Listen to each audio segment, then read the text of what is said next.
ಜಾನಪದ ಜಂಗಮ ಮುದೇನೂರು ಸಂಗಣ್ಣ. ಕನ್ನಡ ನಾಡಿನ ಜಾನಪದ ಸಿರಿವಂತಿಕೆಯನ್ನ ಅಕ್ಷರಗಳಲ್ಲಿ ಹಿಡಿದಿಟ್ಟವರು. ಈ ಮಣ್ಣಿನ ಸೊಗಡನ್ನು ತಮ್ಮ ಬದುಕಿನುದ್ದಕ್ಕೂ ಉಸಿರಾಡಿದವರು ಅವರೇ ನಮ್ಮ ನಿಮ್ಮೆಲ್ಲರ ಪ್ರೀತಿಯ ಜಾನಪದ ಜಂಗಮ ಎಂದೇ ಖ್ಯಾತರಾದ ಕನ್ನಡದ ಹೆಸರಾಂತ ಕವಿ ಮುದೇನೂರು ಸಂಗಣ್ಣ ಅವರು. ಬಳ್ಳಾರಿ ಸೀಮೆಯ ಹರಪನಹಳ್ಳಿ ತಾಲೂಕಿನ ಚಿಗಟೇರಿ ಎಂಬ ಪುಟ್ಟ ಗ್ರಾಮ. ಅದು 1927 ಮಾರ್ಚ್ 17ನೇ ತಾರೀಕು ಶ್ರೀಮಂತ ಜಮೀನ್ದಾರಿ ಮನೆತನದ ಒಡೆಯ ಮುದೇನೂರು ಕೊಟ್ರಬಸಪ್ಪ ಅವರ ಸುಪುತ್ರನಾಗಿ ಸಂಗಣ್ಣನವರು ಜನಿಸಿದರು. ಹುಟ್ಟಿದ್ದು ಸಿರಿವಂತಿಕೆಯ ಮಡಿಲಲ್ಲಾದರೂ ಅವರ ಮನಸ್ಸು ಅರಳಿದ್ದು ಮಾತ್ರ ಗ್ರಾಮೀಣ ಬದುಕಿನ ಸರಳತೆಯ ಅಂಗಳದಲ್ಲಿ. ತಮ್ಮ ಬಾಲ್ಯದ ಅಕ್ಷರಾಭ್ಯಾಸವನ್ನು ಹರಪನಹಳ್ಳಿಯಲ್ಲಿ ಪೂರೈಸಿದ ಸಂಗಣ್ಣ ಅವರು ಮುಂದಿನ ವಿದ್ಯಾಭ್ಯಾಸಕ್ಕಾಗಿ ಮದನಪಲ್ಲಿಯ ಥಿಯಾಸಫಿಕಲ್ ಕಾಲೇಜಿನ ಮೆಟ್ಟಿಲೇರಿದರು. ಆದರೆ ಅವರ ನಿಜವಾದ ಪಾಠಶಾಲೆ ಪುಸ್ತಕಗಳಿಂದ ಹೆಚ್ಚಾಗಿ ಹಳ್ಳಿಯ ಜೀವನದ ಪುಟಗಳೇ ಆಗಿದ್ದವು. ಸಂಗಣ್ಣ ಅವರು ಕೇವಲ ಸಾಹಿತಿಯಾಗಿರಲಿಲ್ಲ, ಅವರೊಬ್ಬ ಅಪ್ಪಟ ದೇಸಿ ಸಂಸ್ಕೃತಿಯ ಆರಾಧಕ. ಅವರ ಸಾಹಿತ್ಯ ಕೃಷಿ ವೈವಿಧ್ಯಮಯ ಮತ್ತು ಮೌಲ್ಯಯುತವಾದದ್ದು. ಅವರ ಲೇಖನಿಯಲ್ಲಿ ಮೂಡಿಬಂದ ಚಿತ್ರಪಟ ರಾಮಾಯಣ, ನವಿಲು ಕುಣಿದಾವ, ಹಳ್ಳಿಯ ಹಾಡುಗಳು ಜಾನಪದ ಸಾಹಿತ್ಯದ ಮುತ್ತುಗಳು. ತಲೆಮಾರುಗಳ ಬಾಂಧವ್ಯವನ್ನು ಕುರಿತು ರಚಿಸಿದ ಆ ಅಜ್ಜ ಈ ಮೊಮ್ಮಗ ಕೃತಿ ಅತ್ಯಂತ ಮರ್ಮಸ್ಪರ್ಶಿಯಾದದ್ದು. ಹಾಗೆಯೇ ಎಲೆಮರೆಯ ಕಾಯಿಯಂತಿದ್ದ ಜಾನಪದ ಕಲಾವಿದರ ಪ್ರತಿಭೆಯನ್ನು ಜಗತ್ತಿಗೆ ಪರಿಚಯಿಸುವಲ್ಲಿ ಅವರು ಬರೆದ ಗೊಂದಲಿಗ ದೇವೇಂದ್ರಪ್ಪನ ಹಾಡುಗಳು ಕೃತಿ ಪ್ರಮುಖ ಪಾತ್ರ ವಹಿಸಿದೆ. ಆ ಭಾಗದ ಪ್ರಾದೇಶಿಕ ಭಾಷೆಯ ಸೊಗಡನ್ನು, ಅಲ್ಲಿನ ಅಪರೂಪದ ಪದ ಸಂಪತ್ತನ್ನು ಮುಂದಿನ ಪೀಳಿಗೆಗೆ ಉಳಿಸಿಕೊಡಲು ಅವರು ರಚಿಸಿದ ಚಿಗಟೇರಿ ಪದಕೋಶ ಕನ್ನಡ ಸಾರಸ್ವತ ಲೋಕಕ್ಕೆ ಅವರು ನೀಡಿದ ಐತಿಹಾಸಿಕ ಕೊಡುಗೆಯಾಗಿದೆ. ರಂಗಭೂಮಿಯ ಮೇಲೂ ಅಪಾರ ಒಲವಿದ್ದ ಅವರು ಕರುಣೆಯ ಕಂದ ಹಾಗೂ ಘಾಸಿರಾಮ್ ಕೊತ್ವಾಲ್ ಅಂತಹ ನಾಟಕಗಳನ್ನು ಕನ್ನಡಕ್ಕೆ ನೀಡಿದ್ದಾರೆ.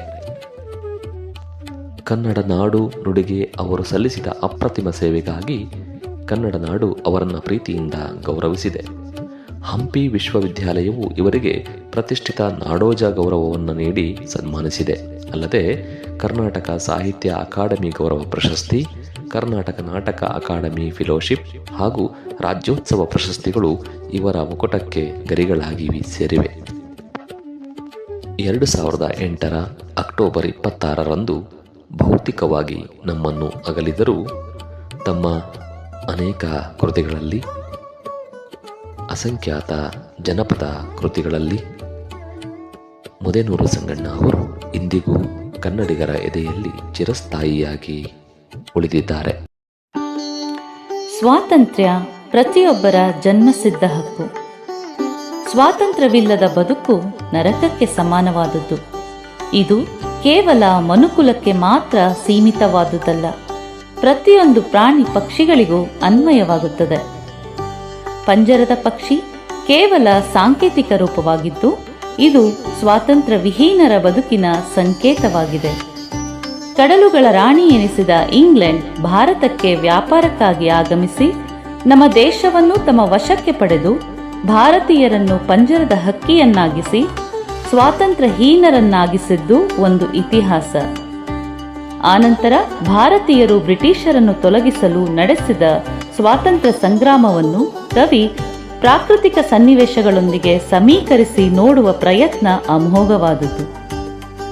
ಭಾರತೀಯರ ಐಕ್ಯತೆಯ ಮಂತ್ರದಿಂದ ಮಾತ್ರ ನಾವು ಸ್ವಾತಂತ್ರ್ಯ ಗಳಿಸಲು ಸಾಧ್ಯವಾಯಿತೆಂಬುದನ್ನು ಬಿಡುಗಡೆಯ ಒಕ್ಕರಲ ಹಾಡು ಎಂಬ ವಾಕ್ಯದೊಂದಿಗೆ ಧ್ವನಿಪೂರ್ಣಗೊಳಿಸಿದ್ದಾರೆ.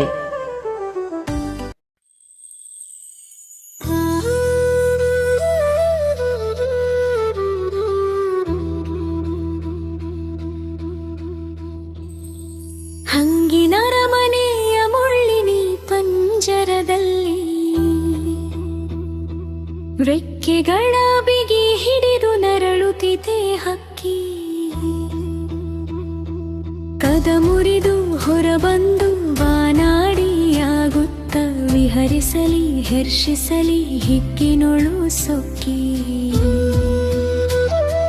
ಕದ ಮುರಿದು ಹೊರಬಂದು ಬಾನಾಡಿಯಾಗುತ್ತ ವಿಹರಿಸಲಿ ಹರಿಸಲಿ ಹರ್ಷಿಸಲಿ ಹಿಗ್ಗಿನೊಳು ಸೊಕ್ಕಿ.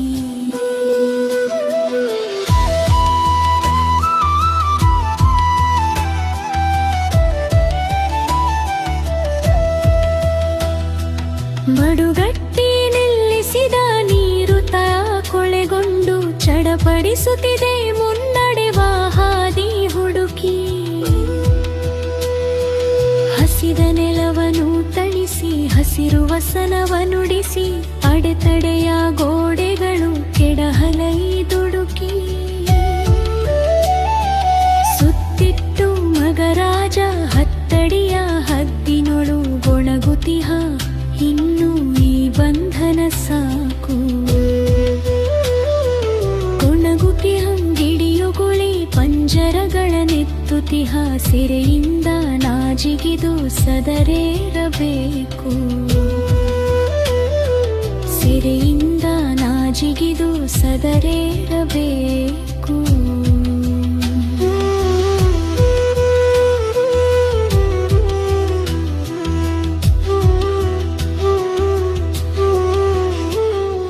ರವಿ ಕಿರಣಗಳ ಸೆರೆಯೊಳಡಗಿಸಿ ಹಾಕಾರಿರುಳೆ ಹೊರಗೆ ಬಿಡುವುದೂರ ಸರಿ ಹಡರಲಿ ಬೆಳಕು. ಕೊಳೆದು ಹೋಗಲಿ ಸಕಲ ಮೈಮನದ ಕೊಳಕುಗಳು ಒಳ ಹೊರಗು ತಿಳಿ ನೀರ ಮಳೆ ಸುರಿಯಬೇಕು. ಪ್ರಾಣಪಣ ಕಿಟ್ಟಿಹೆವು ಸಿಡಿಲ ಮರಿಗಳು ನಾವು ಪ್ರಳಯ ವಿಪ್ರರೇ ಹೌದು ಭಾರತೀಯ ಆಣೆ. ಇನ್ನು ನಿನಗುಳಿಗಾಲವಿಲ್ಲ ನೀ ತೊಲಗು ಇನ್ನೆಲ್ಲ ನೀನೇಳು ಕಡಲುಗಳ ರಾಣಿ. ನೀ ತೊಲಗು ಇನ್ನೆಲ್ಲ ನೀನೇಳು ಕಡಲುಗಳ ರಾಣಿ.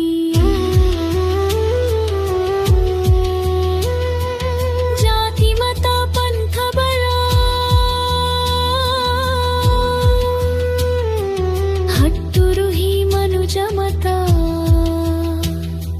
ನೆರೆಸುವೆವು ಮೂರು ಬಣ್ಣದ ಗುಡಿಯ ಹಿಡಿದು ಸರ್ವರಿಗೂ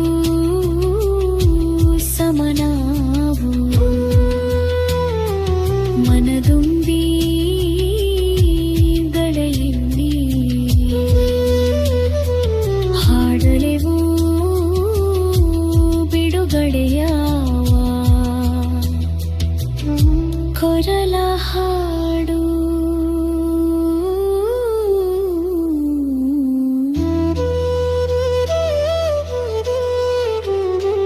ಸರ್ವರಿಗೂ ಸಮನಾವು ಮನದುಂಬಿ ದನಿ ಎತ್ತಿ ಹಾಡುವೆರೋ ಬಿಡುಗಡೆಯ ಒಕ್ಕೊರಲ